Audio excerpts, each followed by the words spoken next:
and Justin Jones is re-entering the chamber of the Tennessee State Legislature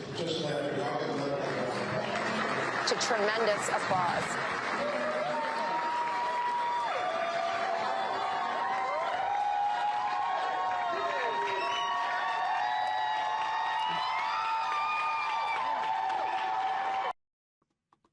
He's back.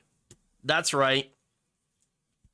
Expelled Representative Justin Jones has returned after being reinstated.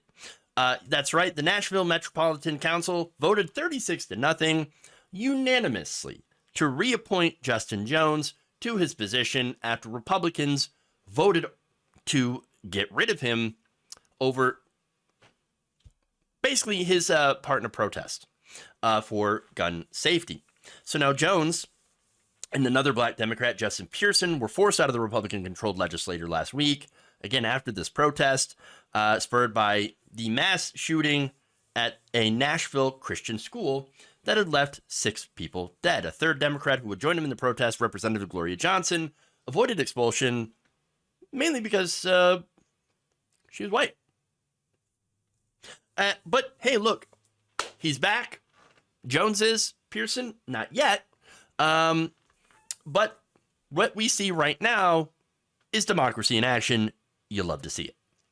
And of course, since he has returned, Johnson says he plans to...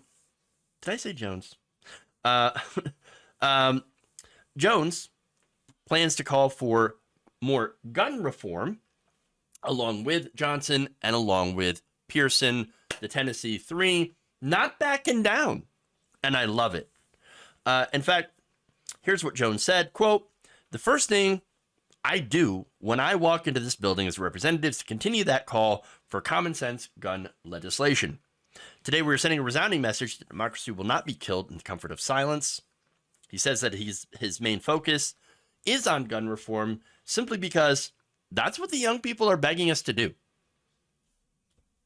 Yes. Now, Tennessee Republicans then released a statement on Monday saying this, quote, "Tennessee's constitution provides a pathway back from expulsion. Should any expelled member be reappointed, we will welcome them." Yeah, doubt it. "Like everyone else, they are expected to follow the rules of the House as well as state law." Look, by the way, Tennessee rules say that if you are reappointed after being expelled, that you cannot be expelled for the same reason again. So now they're probably going to have to find some other BS reason. Because remember, the first time that they expelled these 2 representatives, these 2 young black men, because of they broke the decorum of the House. As if they cared about actual decorum. Now, for Pearson, his seat is set to be addressed on Wednesday during the Shelby County Board of Commissioners meeting in Memphis. We do not know if those commissioners will vote to reappoint him. Now, if he is reappointed, he plans to continue addressing gun reform as well, and even addressed the shooting in Kentucky. He told CNN that the Louisville bank shooting presented a, quote, "sobering reality that we are not doing enough to prevent gun violence." True. He also says that it's a painful moment of recognition that our legislators and people like Speaker of the House Cameron Sexton and the Republican Party in Tennessee and across the South in this country are not doing nearly enough to prevent guns from getting in the hands of people and doing all the holistic work of gun prevention that is necessary in places across our communities. There will be a special election. Both of them, of course, are planning to run and are both eligible. Sexton, the Speaker of the House, said that he would not stand in the way, mainly because he couldn't. But, I mean, look, if he could find a way to get rid of them for good, he probably would. Now, on Monday, Jones also called for Sexton's resignation, saying that he is an enemy of democracy and doesn't deserve to be in that office for the Speaker of the House any longer. So, look, okay. I talked previously about some of the stuff that Sexton had done, and not only that, but stuff that happened in that chamber involving the Republican majority, the infighting, the backstabbing, all that stuff, the peeing on another member's seat. I don't know if you remember that, the assault, the sexual assault allegations against one of the members, several being under investigation, but there's also the corruption, by the way. Reporter Candace Cole points out in her newest article that Sexton and 27 other state Republicans are backed by, unsurprisingly, big money interests like Koch Industries. According to the state campaign finance data, Koch Industries gave at least $21,000 to the 27 Tennessee state Republican representatives who voted for expulsion, including State House Speaker Cameron Sexton, during the last election cycle. Koch Industries also gave $7,500 to Governor Bill Lee and an additional $11,000 to Republican candidates in the other chamber, the Senate, for a total of $39,500 in campaign contributions through the American Legislative Exchange Council. So,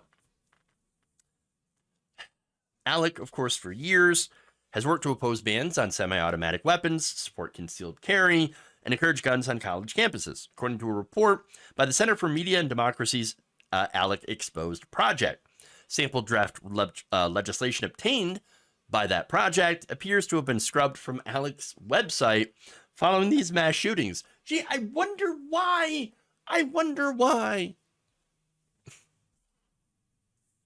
Now, unsurprisingly, Tennessee Republicans, after getting their legal bribes, because that's what it is, decided to do everything on Koch Industries' wish list. Tennessee Republicans have introduced bills to make it easier for people to carry guns onto public property and universities, as well as let faculty and staff carry concealed weapons on school grounds, and to lower the age requirement for concealed carry permits to 18 years old. Again, I wonder if any of this money also might have something to do with why a Republican supermajority expelled these two black lawmakers. As I mentioned before, this has nothing to do with decorum. Nothing at all. That's just an excuse that they use. Given the fact that, again, Republican members have broken House rules numerous times, they were never expelled. Never, ever expelled. No, this is about the fact that these two young black men are excellent orators that are delivering a strong message, which resonates with people, especially young people. And they're not afraid of retribution. They already got retribution. They refused to sit down. They refused to shut up. They're actually fighting. And there's nothing the right hates more than black men who won't sit down and shut up, who actually fight against them and their agenda. And look, the voters love that that people are out there fighting for them. These corrupt Tennessee Republicans who take money from gun manufacturers, the NRA, wealthy donors, they're afraid of people actually electing representatives who are willing to fight. So much so that, by the way, they have threatened to defund projects aimed at helping Justin Pearson's district if they reappointed him. So that goes part of the fear that Justin Pearson might not be reinstated to his position after the expulsion. Pearson said that he has heard that people in the state legislature and in Nashville are actively threatening Shelby County commissioners to not reappoint him. Or they're going to take away funding that's in the government budget for projects that the mayor and others have asked for. Last week, Shelby County Commissioner Erica Sugarman told local reporters that members of the body are being threatened by the state to take away funding, needed funding to run our schools, to run our municipalities. So they are literally trying to defund these places for doing democracy, for voting for a representative to represent them that'll actually fight for them. This is why I keep saying the far right hates democracy. They fight against it. And they try to crush it and destroy it whenever it decides to pop up in their area. They can't handle it. This is clearly an attempt to intimidate and silence the very people who would challenge the status quo and their donors in order to remain in power. It is absolutely gross. It is undemocratic. And I hope that this news, that this knowledge, that the spotlight on them showing people what they are trying to do and how they are trying to do it will end up blowing up in their faces.